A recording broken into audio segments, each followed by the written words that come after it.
my name is Fuzzy, and welcome to Infinity Battlescape. You may not have heard about this game, and that is completely understandable. Me and my friends, we've only heard about it for a few weeks now, and after diving into it a bit, there's actually a really good reason why you haven't heard about it, and I'm going to talk about that in this video. First off, let's talk about what is Infinity Battlescape. Infinity Battlescape is not a No Man's Sky, and it is not a Star Citizen. It does not try to do everything. It is only focusing on the combat aspect of space warfare. And that is not a bad thing. It does it extremely well. In fact, it does it better than No Man's Sky and Star Citizen. I picked this game up, and within the first 5 minutes, I understood everything about the controls. I understood what my objectives were, and I understood what to do. If you try to play a game like Star Citizen or No Man's Sky, it can take hours, especially for inexperienced players to understand the game mechanics. Infinity Battlescape does not have that problem. That's one reason why Infinity Battlescape does so well with its combat. And man, when I tell you about combat, this game brings the combat. There's so much to cover when it comes to the combat mechanics. Every single ship that you see on screen, from the tiny little fighter up to the largest aircraft carrier in the game, can be flown by the player. The aircraft carriers act as mobile spawn points where you can bring in additional fighters and bombers, of which the AI controls them but does an extremely good job. Per server, you can have over 1,000 players participating within the solar system, and it operates much like PlanetSide in a tug-of-war currently, where both sides, both factions, are attempting to take control of not only space stations but also ground stations. This is not like a capture the flag. This is a permanent loss of your major facilities, and these space stations especially, these are the only places where you can bring in capital class ships like cruisers and destroyers. So if you lose these stations, you lose access to your major firepower, which is a major component to the gameplay. Every ship is highly customizable based on the gameplay style that you personally want to roll with. If you want to take out enemy shields, you have energy-based weapons.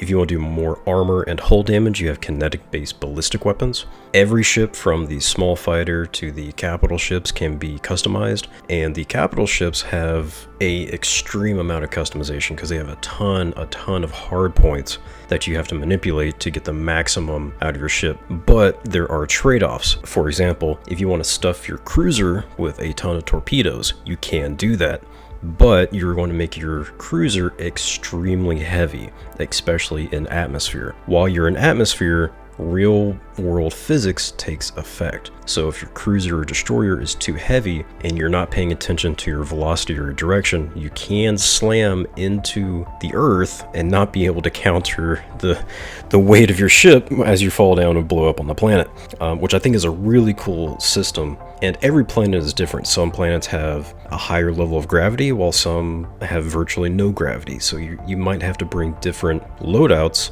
based on the planet that you're invading. Continuing on with progression in the current gameplay mechanics, there is a ranking system. There's multiple ranking systems. So the first off is your personal rank. You can be promoted from recruit to private all the way up to admiral, which allows you to unlock better ships and better components. And the ships come pretty quick. I would say within the first hour of gameplay, I had unlocked every single ship in the game. Not every component. That does take a while to unlock, but it felt natural. It never felt like I was being blocked from something I wanted. I had to just reach a little bit further to get it, which actually provided a great time to learn more about the game. And learning about the game, you really do have to start from a fighter bomber perspective to understand the objectives and understand what's really important when you're playing to take the objective. Server-wide, progression is currently based in the ranking system. I'm ranked number 9 on US East right now, and I'm pretty proud of myself because we had a small competition between me and some of the other players to get up there. At the end of every match, you do get to see your progression in rank and leaderboard stats, so you do get the urge to continuously play and try to progress your personal standing and get that prestige that the other players might not have. So that's really fun and enjoyable for the more competitive type of players. Now, going back to the start of the video, there is a really good reason why you may not have heard about this game yet, and that is because no money has been put into the marketing for this game. From what I've read on the personal forums, from the developers, they are doing this right.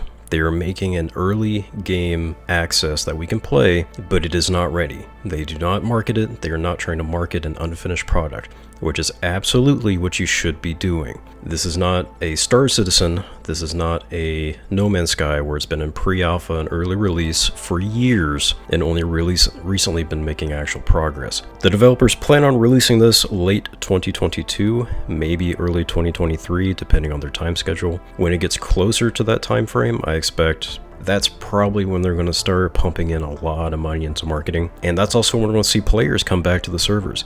As of right now on Steam, almost every single review is amazing. The only really bad reviews I see are people complaining about the player base. The ones complaining about the player base don't understand that this game has not been discovered. No one is playing it because no one really knows about it, which is completely fine. Maybe during the day you might see 2 to 3 players on each side, maybe even no players on the server. That doesn't mean it's not fun, and that doesn't mean that there's not battles going on 24/7.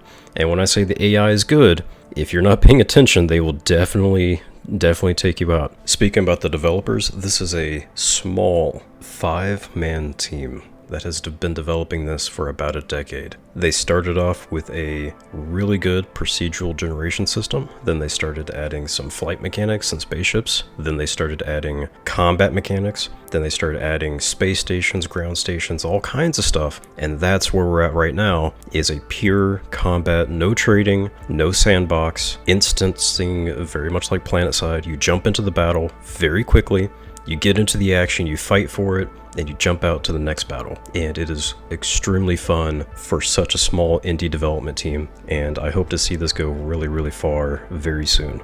As of right now, it's on Steam for $34 American USD. I think I picked this up on a sale for about $15 about a couple weeks ago. I don't remember exactly what sale it was for, but I'm sure around the holiday season you can pick this up for no more than 20 bucks, and it definitely returns your money. This is something where even without other players, you can jump in and have a lot of fun very quickly. I am going to put a Steam link in the description. Highly recommend taking a look at it. If you like this video, please leave a like. If you want to see more content like this, please subscribe. That'll let me know to make more. And if you can think of anything else, any other games, maybe some genres to take a look at, tell me. Leave a comment below and I will be sure to get back to you.